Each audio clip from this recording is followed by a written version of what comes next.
കലാരംഗത്ത് ഇന്നുവരെ ആരും പറയാത്ത, നിങ്ങൾ കേൾക്കാത്ത ഒരു രഹസ്യം ഈ വീഡിയോയിലുണ്ടാവും തീർച്ച. മർമ്മങ്ങളുടെ മർമ്മമാണ് ശരശാസ്ത്രം. അത് തമിഴ്നാടിൻ്റെ ഏറ്റവും വലിയ ഹൃദയഭാഗത്തെ വിദ്യയും കൂടിയാണ്. ബോധിധർമ്മ ഉൾപ്പെടെ അഭ്യാസികൾ എന്ത് ചെയ്തിരുന്നു എന്നറിയണോ? ഈ വീഡിയോയിലുണ്ട്. നിങ്ങൾ എന്ത് അഭ്യാസം പഠിച്ചാലും ഇതറിഞ്ഞില്ലെങ്കിൽ ഒന്നുമാവില്ല അഭ്യാസങ്ങളുടെ ലോകത്ത്. പ്രിയമുള്ളവരെ, നമസ്കാരം. ഞാൻ ഡോക്ടർ ഹരീഷ് ശമ്പഗ്ര. പ്രാക്ടിക്കൽ മാസ്റ്റേഴ്സിൻ്റെ മറ്റൊരു അധ്യായത്തിലേക്ക് ഏവർക്കും സ്വാഗതം. നമ്മളിന്ന് ഈ വീഡിയോയിൽ നിങ്ങൾ എന്തൊക്കെ മനസ്സിലാക്കിയിട്ടുണ്ടെങ്കിലും ഇതിനകത്തുനിന്ന് നിങ്ങൾക്ക് പുതിയൊരു ഇൻഫർമേഷൻ കിട്ടും എന്നുള്ളത് സത്യമാണ്, ഒരു സംശയവും വേണ്ട. കാരണം മർമ്മങ്ങൾ നമുക്ക്, അല്ലെങ്കിൽ അഭ്യാസം നമുക്ക് പഠിക്കാം, എന്നാൽ മർമ്മങ്ങളുടെ മർമ്മം അതാണ് ഇതിൽ ചർച്ച ചെയ്യുന്നൊരു വിഷയം എന്ന് പറയുന്നത്. ഉദാഹരണമായിട്ട് പറഞ്ഞു കഴിഞ്ഞാൽ അഭ്യാസികൾ ഒരുപാടുണ്ട് എങ്കിലും ഒരു തച്ചോളി ഉദയനനോ അല്ലെങ്കിൽ ബോധിധർമ്മയോ അങ്ങനെയുള്ള പറഞ്ഞിട്ടുള്ള അപൂർവമായിട്ടുള്ള ആൾക്കാർ മാത്രമേ ഉണ്ടാവുള്ളൂ വേൾഡിൽ. അപ്പോൾ എന്തുകൊണ്ടാണ് അവരെങ്ങനെയാണിത് കൈപ്പിടിയിൽ ഒതുക്കിയത്, എങ്ങനെയാണ് ഇവരിത് ഏറ്റെടുത്തത്, അല്ലെങ്കിൽ മറ്റൊരു തലമുറയ്ക്ക് കാണിച്ചു കൊടുത്തത്, അവർക്ക് പകർന്നു കൊടുത്തത് എന്നുള്ളതാണ് നമ്മൾ ഇന്നത്തെ വീഡിയോയിൽ ചർച്ച ചെയ്യുന്ന വിഷയം എന്ന് പറയുന്നത്. അപ്പോൾ ഇതിൽ ഏറ്റവും രഹസ്യ സ്വഭാവമുള്ളൊരു കാര്യം തമിഴ്നാടിൻ്റെ ഏറ്റവും ഹൃദയഭാഗത്ത് നിന്ന് ഉണ്ടായിട്ടുണ്ട്. അത് നമ്മുടെ മറ്റൊന്നുമല്ല, യഥാർത്ഥത്തിൽ നമ്മുടെ യഥാർത്ഥ യോഗികൾ കണ്ടുപിടിച്ച രഹസ്യങ്ങളാണ്. നമ്മുടെ അഗസ്ത്യന് അങ്ങനെയുള്ള പരമ്പരയിൽ വരുന്ന ആൾക്കാരുടെ വർഷങ്ങൾ നീണ്ട കഠിന പരിശ്രമത്തിൻ്റെ ഫലമായിട്ട് അവർ കണ്ടുപിടിച്ച ഒന്നുണ്ട്, ശരയോഗം എന്ന് പറയും. അത് വളരെ വളരെ ഇമ്പോർട്ടൻ്റ് ആയിട്ടാണ് ഞാൻ പറയണത്. കാരണം ഒരു അഭ്യാസി എന്നുള്ള രീതിയിൽ അഭ്യാസങ്ങളുടെ അഭ്യാസിയാകാൻ ആഗ്രഹിക്കുന്ന ഒരാൾ മസ്റ്റായിട്ട് മനസ്സിലാക്കിയിരിക്കേണ്ട ഒരു സംവിധാനമാണ് ശരയോഗം എന്ന് പറയുന്നത്. അപ്പോൾ ഈ ശരയോഗത്തിൽ വരുന്നത് എന്താണ്? ഞാൻ ആദ്യമേ ഒരു കാര്യം സൂചിപ്പിച്ചു കൂടട്ടെ. നമ്മൾ ഈ ശാസ്ത്രം എന്ന് പറയുമ്പോൾ രണ്ട് വിധത്തിലാണ് നമ്മൾ പറയണത്. നമ്മൾ പണ്ട് പഠിപ്പിക്കുവാൻ ഉപയോഗിച്ചത്, ശാസിക്കാൻ ഉപയോഗിച്ചതാണ് നമ്മൾ ശാസ്ത്രം എന്ന് പറയുന്നത്. അല്ലാതെ അതും ഇന്നത്തെ സയൻസുമായിട്ട് അതിന് കണക്ഷനൊന്നും ഉണ്ടാവണമെന്നില്ല. അത് വളരെ വ്യക്തമായിട്ട് നിങ്ങൾ മനസ്സിലാക്കിക്കൊള്ളുക. അതുപോലെ തന്നെ നമുക്ക് നമ്മുടേതായ ഒരു ശരീരശാസ്ത്രമുണ്ട്. ഭാരതത്തിൻ്റേതായിട്ടുള്ള, കേരളത്തിൻ്റേതായിട്ടുള്ള, അല്ലെ തമിഴ്നാടിൻ്റേതായിട്ടുള്ള നമ്മുടേതായിട്ടൊരു ശാസ്ത്രം നമുക്കുണ്ട്. ആ ശാസ്ത്രം വെച്ചിട്ടാണ് കളരിപ്പയറ്റിനെ വിവേക്ഷിക്കേണ്ടത്. അല്ലാതെ നമ്മൾ മോഡേൺ സയൻസുമായി കണക്റ്റഡ് ആയിട്ടല്ല ചെയ്യേണ്ടത്. ഇതിനനുസരിച്ച് ഇത് വളരെ മൈന്യൂട്ട് ആയതുകൊണ്ട് നമ്മൾ ആയിരക്കണക്കിന് ആൾക്കാരിൽ അത് പരീക്ഷിച്ച് വിജയം കണ്ടവയാണ്. അപ്പോൾ അതിനെ അത്തരത്തിൽ കാണുവാനായിട്ട് തയ്യാറാവണം. തീർച്ചയായിട്ടും അങ്ങനൊരു ശാസ്ത്രമാണ് ഈ പറയുന്ന ശരനൂൽ ശാസ്ത്രം. ഇതിന് 3 ഡിവിഷൻസ് ഉണ്ട് പ്രധാനമായിട്ട്. ഒന്നാമത്തെ ഡിവിഷൻ എന്ന് പറഞ്ഞു കഴിഞ്ഞാൽ പഞ്ചഭൂത സിദ്ധാന്തം എന്ന് പറയും. 5 ഭൂതങ്ങൾ, പഞ്ചഭൂതം നമുക്കറിയാം, അഗ്നി, ജലം, വായു, ആകാശം എന്ന് പറഞ്ഞിട്ടുള്ള 5 ഭൂതങ്ങൾ. അപ്പോൾ അതിനെ ബേസ് ചെയ്ത് നമ്മുടെ ശരീരം എങ്ങനെയാണ് പ്രവർത്തിക്കുന്നത് എന്നുള്ളതാണ് അതിനകത്ത് പ്രധാനമായിട്ടുള്ള ഒരു സംവിധാനം എന്ന് പറയുന്നത്. രണ്ടാമത് വരുന്നതാണ് ഈ പറഞ്ഞ ശരനൂൽ ശാസ്ത്രം എന്ന് പറയുന്നത്. ശരം എന്ന് വെച്ച് കഴിഞ്ഞാൽ ശ്വാസം എന്നർത്ഥം, നൂലെന്ന് പറഞ്ഞു കഴിഞ്ഞാൽ ചരട് എന്നർത്ഥം.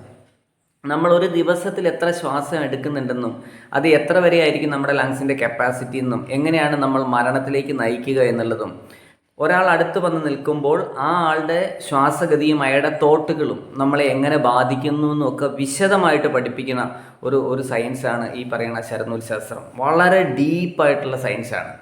അപ്പോൾ എന്തിനാണ് നമ്മളിത് പഠിക്കുന്നത് എന്ന് ചോദിച്ചു കഴിഞ്ഞാൽ അതിന് പുറകിലുള്ള കാര്യം പറഞ്ഞു തരാം. ഉദാഹരണം പറഞ്ഞാൽ, നമ്മൾ ഈ ബോഡി ഷേപ്പുകൾ എടുത്താൽ metal face, wood face, water face, air face, fire face, അങ്ങനെ പറഞ്ഞിട്ട് ഫേസുകളുടെ ഷേപ്പുകൾ കൊണ്ട് നമുക്ക് പലതും അറിയാൻ പറ്റും. ഉദാഹരണം പറഞ്ഞാൽ മെറ്റൽ ഫേസ് എന്ന് പറഞ്ഞാൽ ഒരു സമയതരമെന്ന് കൂട്ടിക്കോളൂ. അപ്പോൾ ആ മെറ്റൽ ഫേസ് ഉള്ളവർക്ക് ആ മെറ്റലിൻ്റെ സ്വഭാവമായിരിക്കും ഉണ്ടാവുക.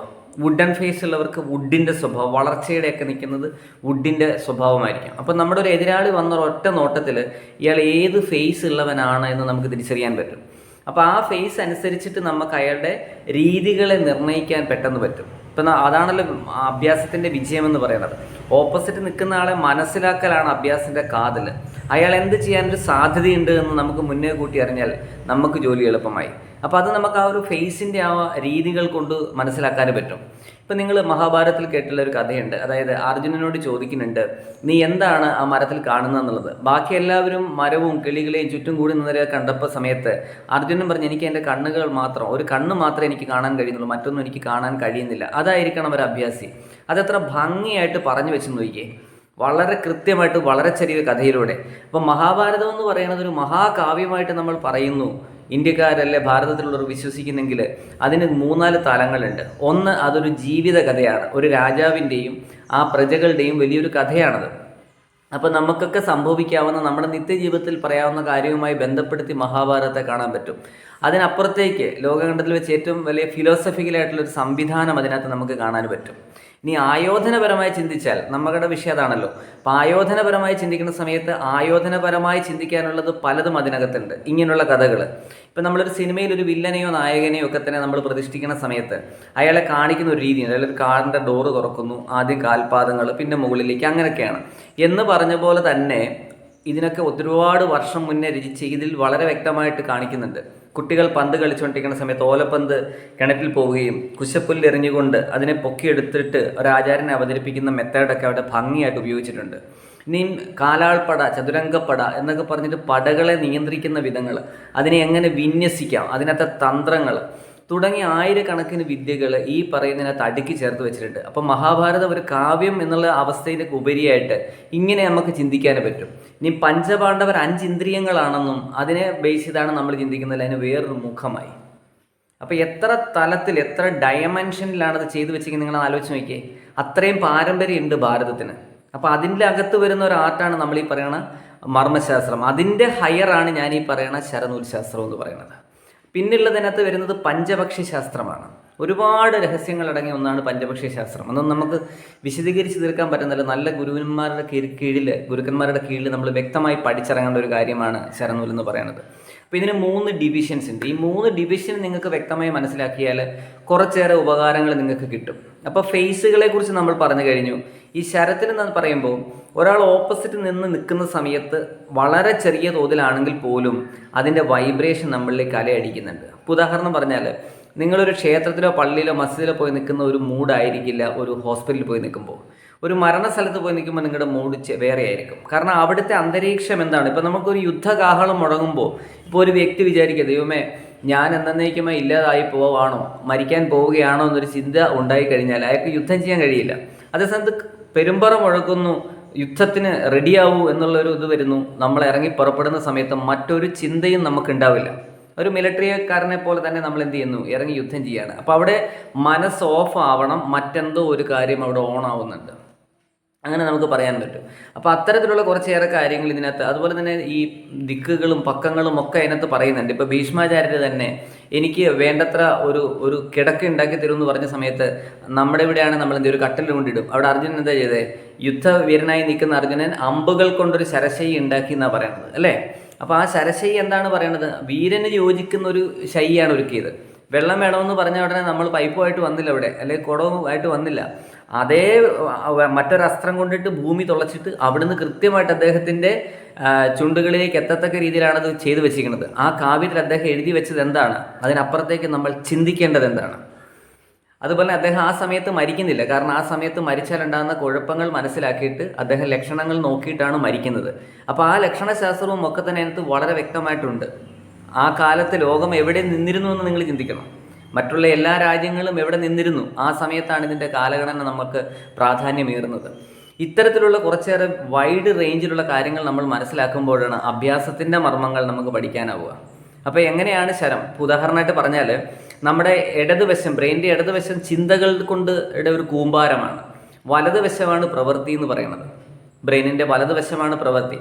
അപ്പം നമ്മൾ ചിന്തിച്ചുകൊണ്ടിരുന്നാൽ നമുക്ക് പ്രവർത്തിക്കാനാവില്ല. ഇപ്പം നമ്മൾ ചിന്തിക്കാൻ പറ്റുന്ന എവിടെയാണ്, കളരികളിലാണ്. നമ്മൾ ഓരോ അഭ്യാസങ്ങൾ പഠിക്കുമ്പോഴും കളരികളിലാണ് നമ്മൾ ചിന്തിക്കുന്നത്. ആ ചിന്തയാണ് നമ്മളെ വീണ്ടും ഓരോന്ന് ചെയ്യാൻ പ്രേരിപ്പിക്കുന്നത്. പക്ഷെങ്കിൽ നമ്മളൊരു അഭ്യാസം ചെയ്യുന്ന സമയത്ത് അല്ലെങ്കിൽ ഒരു സിറ്റുവേഷൻ ഉണ്ടാകുന്ന സമയത്ത് ഈ പറഞ്ഞ തോട്ടല്ല വരേണ്ടത്, ഇമ്മീഡിയറ്റ് ആക്ഷനാണ് വരേണ്ടത്. അപ്പോൾ ചിന്തയും അതിൻ്റെ പ്രവൃത്തിയും തമ്മിലുള്ളൊരു വ്യത്യാസം. അപ്പോൾ അതിനെക്കുറിച്ച് വളരെ ഡീപ്പായിട്ട് നമ്മൾ മനസ്സിലാക്കണം എങ്ങനെയാണ് സംഭവിക്കുക. അപ്പോൾ ആ ചിന്ത നടക്കുന്ന സമയത്താണ് നമ്മളൊരു ഫൈറ്റിലേക്ക് പോകുന്നതെങ്കിൽ നമ്മൾ പരാജയപ്പെടാനുള്ളൊരു സാധ്യത കൂടുതലാണ്. അതേസമയത്ത് പ്രവൃത്തിയുടെ പദത്തിൽ വലത് ബ്രെയിൻ ആക്റ്റീവായി നിൽക്കുന്ന സമയത്താണെങ്കിൽ അതിൽ പലതും നമുക്ക് ചെയ്യാൻ പറ്റും. ഇനി അതിനപ്പുറത്തേക്ക് ഞാനൊരു കാര്യം പറഞ്ഞുതരാം. അതായത് ഓപ്പോസിറ്റ് നിൽക്കുന്ന ആൾ പ്രവൃത്തിക്ക് റെഡിയായി നിൽക്കുകയാണ്, അയാളുടെ റൈറ്റ് ബ്രെയിൻ വളരെ ആക്റ്റീവായി വർക്ക് ചെയ്യുന്ന സമയത്ത് അതിനെ നമുക്ക് പാസീവ് ആക്കാൻ കഴിഞ്ഞാൽ അതാണ് ബോധിധർമ്മ ചെയ്തത്. അതായത് ഓപ്പോസിറ്റ് ഒരുപാട് പേർ അയാൾക്കെതിരെ ആക്രമിക്കാൻ വന്ന സമയത്ത് അവർ തമ്മിൽ പരസ്പരം ആക്രമിക്കത്തക്ക രീതിയിൽ അവരുടെ മനസ്സിനെ കൺട്രോൾ ചെയ്യാൻ ബോധിധർമ്മന് പറ്റിയെന്ന് പറയുമ്പോൾ ഇതൊക്കെ വെറും കഥയാടെ എന്ന് പറയുന്ന ഒരുപാട് ജനങ്ങളുണ്ടാവും. പക്ഷേ അതിൽ എന്തെങ്കിലും കഥയുണ്ടോ എന്ന് ചിന്തിക്കുന്നവന് ഈ പറയുന്ന ശരയോഗത്തിൽ എത്തിച്ചേരാനും പറ്റും. ഇതാണ് ഇതിൻ്റെ വലിയൊരു സംവിധാനം എന്ന് പറയുന്നത്. അപ്പം നമ്മൾ എങ്ങനെയാണ് ഇപ്പം നമ്മൾ ചിന്തിക്കുമ്പോൾ അത് ബ്രെയിൻ നമ്മൾ ചിന്തിക്കുന്നു പ്രവർത്തിക്കുന്നു, അങ്ങനെയല്ല. വളരെ സൂക്ഷ്മമായി പഠിച്ചാൽ, അത് രഹസ്യങ്ങളുടെ കലയായതുകൊണ്ട് ഞാനൊന്നും പറയുന്നില്ല ഇതിനെക്കുറിച്ച് കൂടുതലൊന്നും. അപ്പോൾ അത് പഠിക്കുക തന്നെ ചെയ്യുമ്പോഴാണ് ഇതിൻ്റെ യാഥാർത്ഥ്യം മനസ്സിലാക്കുന്നത്. പഠിക്കുക മാത്രമല്ല, നിങ്ങൾ നിങ്ങളുടെ നിത്യജീവിതത്തിൽ ഇത് ഉപയോഗിച്ച് നോക്കുമ്പോഴാണ് മിറക്കിൾസ് സംഭവിക്കുന്നത്.